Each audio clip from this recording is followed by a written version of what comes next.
الله وبركاته. وعليكم السلام ورحمة الله وبركاته. الحمد لله الذي كفى والصلاة والسلام على رسوله المصطفى وعلى آله وأصحابه ذي المجد والصفاء. أما بعد فقد قال الله تعالى إنا أرسلناك بالحق بشيرا ونذيرا. وقال الله تعالى لقد كان لكم في رسول الله أسوة حسنة.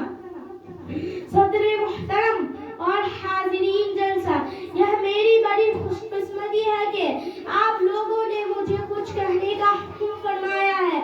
ایک حقیر انسان کی جو آپ لوگوں نے عزت افزائی فرمائی ہے، اس کا میں تہ دل سے شکر گزار ہوں.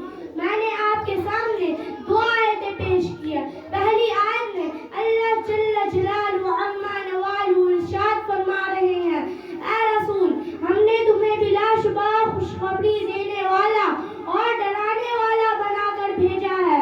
اور دوسری آیت میں اللہ تعالی انسانوں کو مخاطب کرتے ہوئے فرماتے ہیں کہ تمہارے لیے اللہ کے پیغمبر میں بہترین رہنمائی ہے. وہ دور یاد کیجیے جب سارا عالم شرک و کفر میں مبتلا تھا، خدا کی عبادت گاہ بتوں کا اڈا بنی ہوئی تھی.